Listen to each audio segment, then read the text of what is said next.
Hello, everyone. Welcome back to the Jimbo Power Show. Today we have a special guest, Angela Duncan. She's a money host, uh, podcaster, speaker. So she does it all. Okay. And, she's also a serial entrepreneur at heart, a best selling author.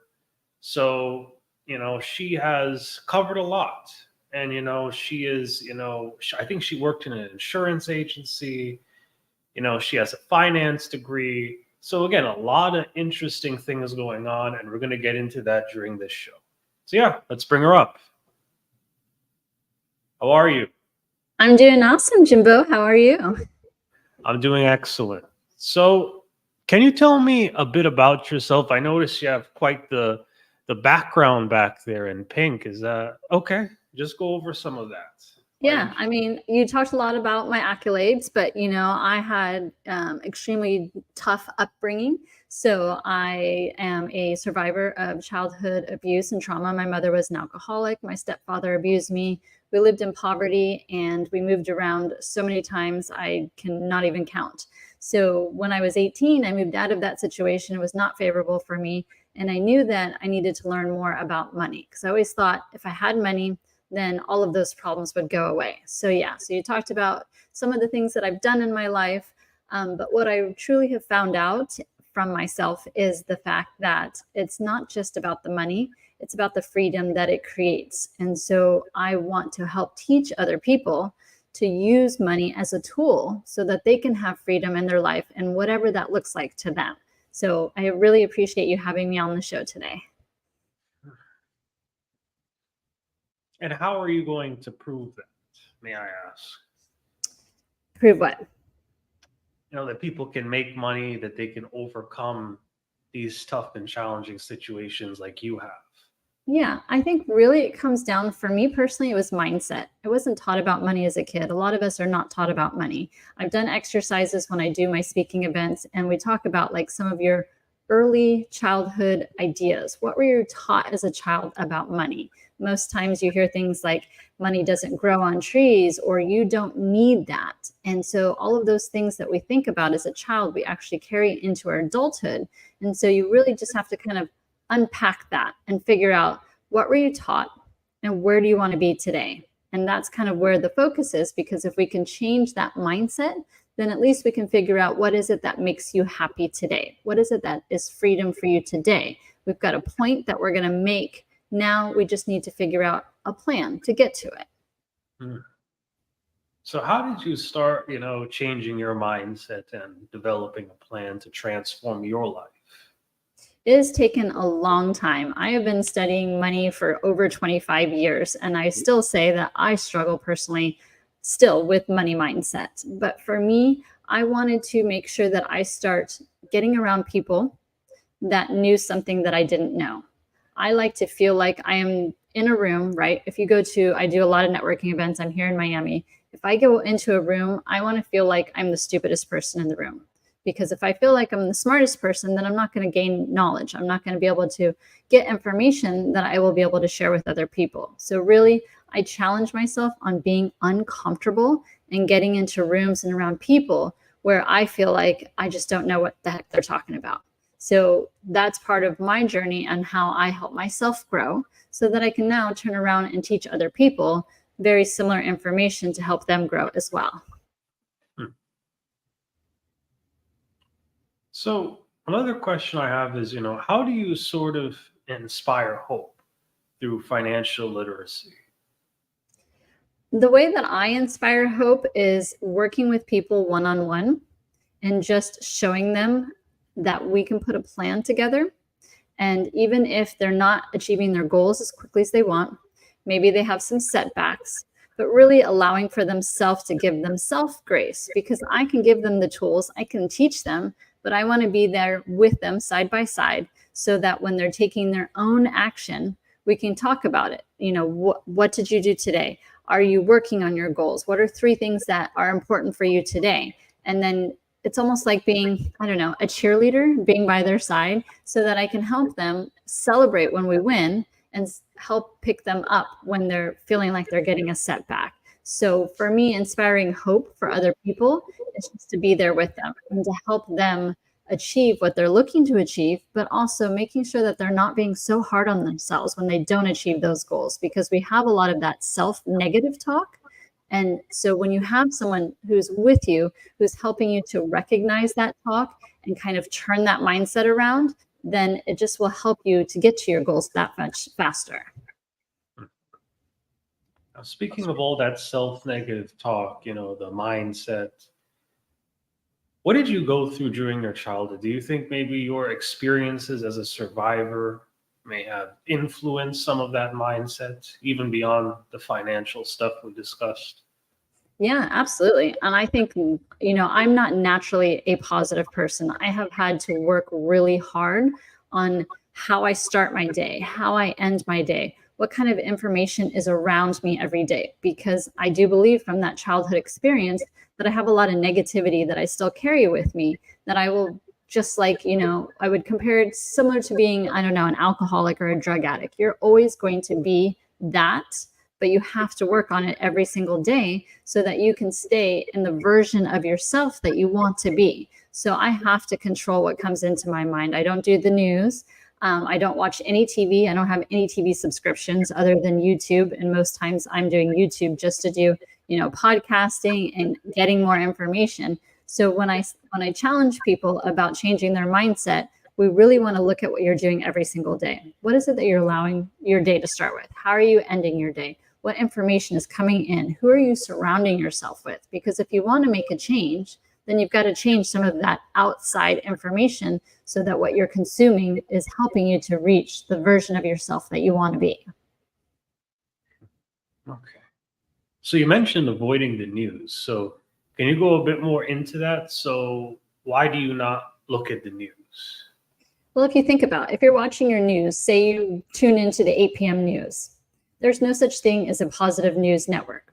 The news is meant to sell. It's meant to capture you. So the information that they're giving to you, yes, it's current events, it's things that are going on, but a lot of it is opinionated too. So you're just being cautious about what you're putting in. Now, if your business or your career is something that has to, involve the news, then maybe you're just going to limit that information.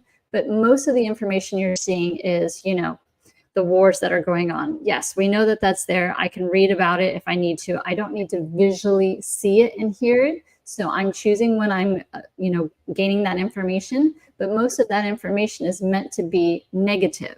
And so when you absorb negative information, your output is also going to be negative. It's very hard for you to be extremely positive when you constantly are consuming negative information. I definitely agree with you halfway there, because the majority of the biggest news networks out there are extremely negative. Yeah. And they have very, very small news networks, actually. I find this interesting because they do have news networks online like Good News. And I think one of them actually might be Positive News Network, but no one really looks at it too much. It's small, but, it's one of the few places where you could find positive news. But, that's a tough thing. You are so right about that. And are there any other things that you might do to get the reverse effect in a way, like take in more positivity? How do you kind of take in positivity? I think we talked about blocking out the negativity, if you will. Yeah. So the way that I start my day is I have 2 dogs. I live in Miami. So thankfully the weather's usually pretty nice every day. So I start my day by going outside, and I sit with my dogs outside and I journal. What is my focus that I'm working on right now? And I list the top 10 things, whether they're short-term, mid-term, long-term, whether it's personal, whether it's business. I'm writing it down so that I can visualize what are my goals right now. And so when I'm transacting during the day, I'm always focused on what is it that I'm currently working on. The other thing that I love to do is I do a gratitude. And what I mean by that is I'm envisioning these goals. Like, for example, you mentioned I have a podcast. I would love to be top 1% internationally as a podcast host. So that's my goal. And then I write a statement saying, I am grateful for being the #1 podcast host where I get to interview amazing people and share their stories. So I write a statement as if it has already happened, and that helps me stay positive as well. And I do silly exercises that most people would probably laugh at. But, for example, living here in the US, I can go to a gas station. I have a credit card to pay gas. I have a vehicle that gets me to places. So much of the world doesn't get to experience that. And as Americans, sometimes we don't understand how really, truly lucky we are in comparison to the rest of the world. I've traveled a lot and I've seen what other people have, and what we have is such a blessing. So I'll do exercises when I'm feeling negative. I will go out of my way to say, like, thank you, car, for giving me the opportunity to drive somewhere. Thank you, gas station, for being available here with gas that I can buy in order to go help more people. So I know it seems like they're very silly, trivial type of tasks, but when you really look at what you have, then be grateful for that. It helps me to just feel positive energy. And then I can be able to share that with other people. Like if you're at the store, just say thank you. I mean, it's little things like that where we can share that positivity with other people. It helps us keep that positivity as well. Excellent.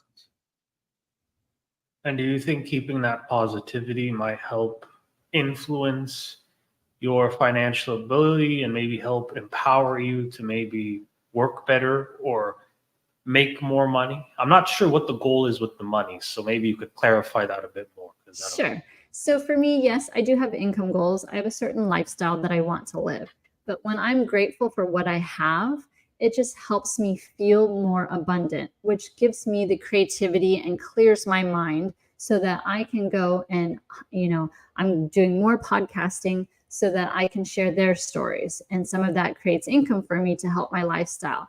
And when I'm showing what I'm doing, then people reach out to me and ask me to speak about these topics so that I can help empower other people and give them ideas that they're going to do to help their lives, which also obviously creates an income for me. But for me, starting with the gratitude piece of it helps me be positive, and it really helps me to clear my mind and be creative so that I can find other avenues to help other people. And what I find in my life is when I'm being helpful and having that positive, abundant mindset, then the income kind of just finds me. And I know that that's not going to be the case with every person, but when you really focus on what your goals are and you're positive about it and you share with other people, to me, the universe finds me, and it finds ways for me to accomplish those goals, to help other people. And then I'm able to live the freedom lifestyle that I choose.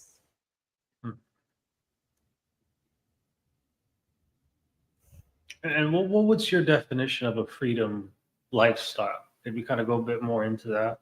Yeah. So my definition is, one, I live in a home that I paid off cash. I don't want to have the stressors of worrying about paying my rent. And, for the audience too, it's taken me a while to get here. I've been in business for over 25 years. So this is not something that I would expect anybody to do overnight. But freedom to me is having a home. It's paid off. I have a car that's paid off. I really don't have any debt at all. So that stress of having debt, no credit card debt, all of that has been taken care of with the multiple businesses I have built and sold over the years. I want to be able to travel. I love going to new countries and learning about other cultures because, again, it just helps me really appreciate what I have back home. And I also love being able to go to church and to be charitable to my church. So that to me is freedom. So all of those things involve the tool that we all call money. But in order for me to have that freedom, I have focused on my businesses for many, many years, and I still do that today. So I don't think I'm going to retire anytime soon. But, as I've gotten older, what's important to me, what freedom looks like, what that mindset looks like has really shifted to more being gracious and gratitude for what I have so that I can help teach other people that same mentality as well.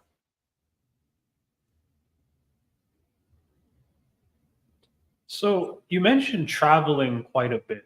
I'm just interested to know, what are some of your favorite traveling trips, or which ones influence you the most? You mentioned gratitude and your car. So I'm just thinking in my head, so what types of maybe more third world or more struggling areas did you go to kind of discover a lot of this stuff? Yeah. So I've done mission trips with my church. We've been to Mexico. When my daughter was in high school, we took my daughter with us because she's always grown up in the US. And, as people of the US and Americans, we have an idea of what the rest of the world might look like. Well, when we went to Mexico, we did the mission trip and we volunteered at an orphanage. And these are kids that were removed from their home because it was not a safe situation. We went to the orphanage, we pulled weeds, we painted fences, like we did real manual labor for free, of course, because we're volunteering our time, but allow us to not only interact with the children and go to church with the children, but these kids, they're just so happy. They have a bed, they go to school, they live in a safe place, and they get food every day.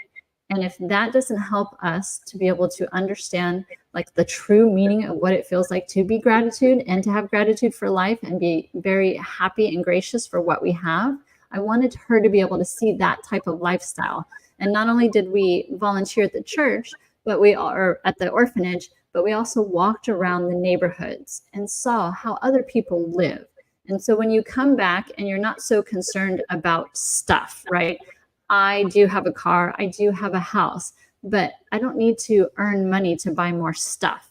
I want to earn money so that I can give back more. I want to earn money so that I can maintain this freedom lifestyle that I want to live. And so when you're able to see other cultures, it really just brings back and instills in you, what the meaning of life really is for me. And it's going to be different for everybody. But, for example, I've traveled to Europe. Europe doesn't necessarily have huge houses. They have these smaller apartments. They walk everywhere. They take public transportation. Maybe the cost of living is a little bit lower because they don't have all the extra stuff that we have here in the United States. I've been to Japan, and Japan really is super clean, but they take care of their elderly people, right? So like the elderly, the grandma, the grandpas, they all live together in the same home, but it just shows you different lifestyles. And so when I'm speaking with my clients, I really want them to decide for themselves what's important to you, what makes you happy, what is your definition of freedom and success. And then when we have that idea, then we can build a plan around it. And so when I incorporate all the different things that I've learned about different countries, I can give them other ideas and help them to decide, what could freedom look like for you? And so that's part of why I just love traveling and being able to take some of that experience and information and bring it back here to my clients as well. So what is your definition of freedom and success? Yeah, well, we kind of talked about that a little bit about being debt free. I don't want to have any stress about, worrying about paying my bills. So that was kind of a goal that I had, was to get completely out of debt, which I did accomplish. For me, I also want to be able to, just have some freedoms to be able to, if I want to go out to dinner one evening, I have a budget line item every month that I do for eating out. I have budget lines for giving back to my church. This time of year during the holidays, I have budget items to be able to go buy toys for kids or, go volunteer. So that's just part of my definition of freedom, is being able to not have the stress of debt, but also having the free time to be able to give back as well. Now, you mentioned before giving back and kind of being a missionary and doing those things. Why do you think it's important to not only show gratitude, but to also give back to others? I think it's important for us to be an example. If the world is creating abundance for you, I think you have a responsibility to give back. And it doesn't necessarily have to be with money. You can volunteer at a soup kitchen on the weekend. You can go and sort canned goods for the local pantry. You can go and mentor or tutor. You can go to a retirement home and you can sing Christmas songs to them. And I think when we just focus on that positivity, it really helps everybody around you. You're inspiring hope around you and giving them hope. Maybe they're going through a tough situation financially. Maybe they had a medical issue. And when you can just bring happiness and positivity to them, I feel like that we can just solve many issues that are around us. We've got mental health issues, and if we can approach it in a different direction, then maybe we can stop the next generations from having similar issues because we're approaching it from a different perspective. And again, I'm not happy all the time. It's not like I wake up and, if the audience knows Mary Poppins, like I don't wake up super happy and go to bed super happy every day, but it's something that I have to work on every day, and I'm very intentional about it because it's important for me And so if it's important for you to work on something, then you need to be intentional. You got to make sure that everything you're doing during the day is going towards that goal and whatever that means for you. But you have to figure that out for yourself. I'm not going to be able to tell you what financial freedom is to you. I'm not going to be able to tell you to be positive all day if that's not important to you either. Excuse me. So I think we're going in quite a bit on the clients here. So when did you realize that you wanted to become maybe, or you desired to become sort of this money coach? When I got a lot of questions about what I'm doing. Okay.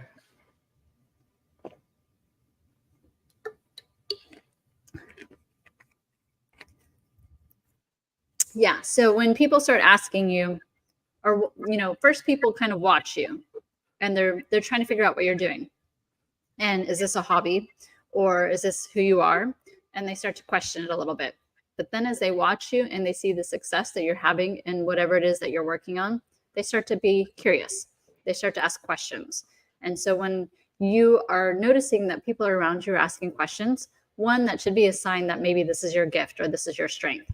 And two, if you're thinking about becoming an entrepreneur and a business, then maybe this is a business that you might want to start, because if people are coming to you, they're already seeing you as an expert in that field and they're asking you questions. Now you have the ability to help them. And whether you choose to, help them for free, or you're going to create a business from this and charge to be able to help other people, you have to decide what's right for you. But when people are coming to you asking questions, that's kind of when you know that there's a need for whatever it is that you feel like that you might be an expert at. And this is your ability to give back and empower and change the lives of other people.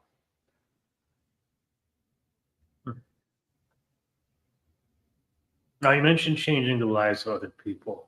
How do you think you've changed other people's lives? And do you maybe have specific examples of specific clients you've worked with? Yeah. For example, I had this one young lady that I had met from church. She had just finished school and was becoming a nurse. And she was kind of embarrassed to go to her parents because she was really far in debt, credit card debt. She was not able to afford the apartment she was living in. And she didn't want to go to her parents to ask for help because they paid for school. And so she came to me and she said, I'm just overwhelmed. I don't know where to start. I don't even know how to get out of debt. And so we put together a plan. I looked with her, what is your income? What are you taking home? What are your expenses that you have to keep? And so we adjusted. One, when her lease was up, she found a roommate through church who she absolutely loved living with. So that cut her housing costs down. And then we started to tackle that credit card debt. We helped her to set aside a budget. She had some weddings that she was coming up that she needed to go to. But once she kind of realized where her money was going, it just helped her feel better. She wasn't afraid to open that credit card statement. She was excited to start tackling some of that debt because we would build out the spreadsheet so that she could see that that debt was actually going down. She picked up extra hours at work. She was very conscious about bringing food instead of going out every Friday and Saturday night with her friends. She was more intentional of having people come to her house and doing potlucks instead of going out. So just changing a couple little minor tweaks to her lifestyle, she was able to get out of credit card debt within a year. And then she didn't have to worry about going and telling her parents, this is what happened. This is what I did. I just want to share my story with you. And she was no longer embarrassed anymore because she was in full control of where her money was going. Whereas before, she just didn't know and she didn't know where to start. And I think a lot of times when we tackle projects, especially when it comes to money, we don't know where to start. So we just don't move. We get so paralyzed and thinking that I'm in debt. There's no way out. But there is. But you actually have to put in the work to do it. And when you can set a plan in place and work on it every day with intention, it is possible. So that's one example of a young lady that I helped to get out of debt. Now, you mentioned, being empowered, control. I'm getting all these words from you. Those are all big words. And I just find it interesting how people can almost be paralyzed in a way. Mm-hmm. And, you mentioned planning being a big key to getting people out of that paralyzed nature. But can you kind of go a bit more into how people can maybe get some control and maybe learn how to better plan their finances in a generalized way? Yeah. What I find is when you feel paralyzed, it's because it is something that is not your gift. When it Mm, comes to money, I like looking at numbers. I love doing spreadsheets. I like diving into credit card statements and getting all that information because this is my gift. This is something that I've really been working on for many, many years. For example, for me, I'm not a technology person. AI scares me because I don't understand it. It's not my gift. I would rather hire someone to do that in my business than for me to learn it. So understanding that feeling of being paralyzed is a normal thing. And again, giving yourself grace. It's okay if it's scary to you. If it's scary to you, then you need to get help. You need to find an expert to help you get through and understand as much information as you want to know. But perhaps you don't even want to look at it at all. So you can hire a bookkeeper for your business, for your personal life. And what they can do is present to you the information so that you can make choices. And I feel like when you have that control, then that's when you feel empowered. It's not necessary that you're going to have to learn every piece of financial information, how credit cards and interest rates and prepayment penalties. You don't have to learn all of that if you don't want to, but you can find the right person, the right expert, and hire them to help you get the information that you want and help you to reach the goals that you're looking to get to. So don't think that you have to learn all of this on your own. Seek help and find someone that can help explain everything to you and give you the information that you want to receive so that you can work towards that goal. okay. Now, just to kind of jump around here, you're also a best-selling author, podcaster, speaker. So I think we talked a lot about personalized coaching, but how do you use your books, your podcast, and your speaking ability as another platform to, I don't know, what do you use those platforms for? Is it the same message or is it a different type of message? Very similar. So right behind me is the copy of my book that's the bestseller. It's called Empower Your Money. And I typically will use this book and give it away. So for example, if someone's going to book me for a speaking event, then instead of maybe paying a higher fee, I'll ask for them to purchase the book to be able to give to the attendees, or I'll make it as part of my speaking package.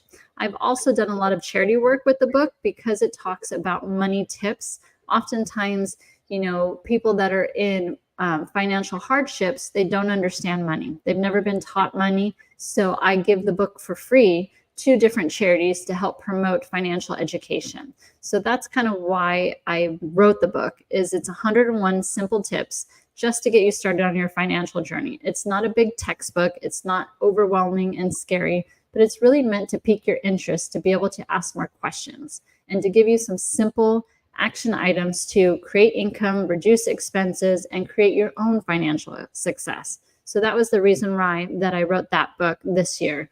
The speaking event is just an ability for me to reach more people and to, again, pique curiosity with these people that are sitting in the audience that want to know more about money, so that maybe they'll come to my Instagram page at Empower Her Money and they'll see the tips that I'm giving every single day. Or maybe they're going to come to your podcast and be able to get more information because they're curious about the subject. So when you're picking different platforms and delivering the same message, it's just so that you can reach more people, because we all consume information differently. I'm a huge podcast person. I love listening to podcasts. That's how I consume my information, but that's not going to be the same for everybody. So when you have a business and a message you want to deliver, it's important for you to choose multiple platforms if you want to reach more people. Excellent. Okay. Now, this has been an excellent interview, and I just want to get into maybe a few more things. Do you have a website and any direct services or products you're offering right now besides your books? Yes. So empowerhermoney.com is my website. I do speaking events. You can hire me as a coach. If you don't have the money to do so, then follow me either on Instagram or YouTube, Empower Her Money. And I'm constantly giving out free information in all of those platforms. Okay. All right. Well, thank you again for being on the show. Do you have any closing words you'd like to give to the audience right now? Yeah, just don't be afraid to start. If you're feeling paralyzed, take one tiny step. and then start moving forward from there.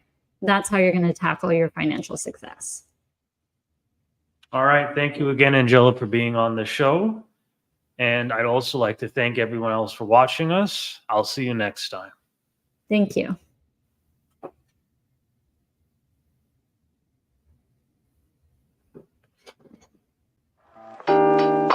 I'm currently working on a passion project that I'm really excited about, but I need your help to bring it to life. We'll be launching soon our very own Jimbo Paris Academy, and this is going to be about aspiring creators and creating concepts. Thank you for your support. I'm sharing free bonus content to supporters, so let's make some amazing content together. Our affiliate partner, LifeWork Systems, focused on helping create a better collegial environment, looking at the mental health of business workers, business employees, and overall bringing the business up.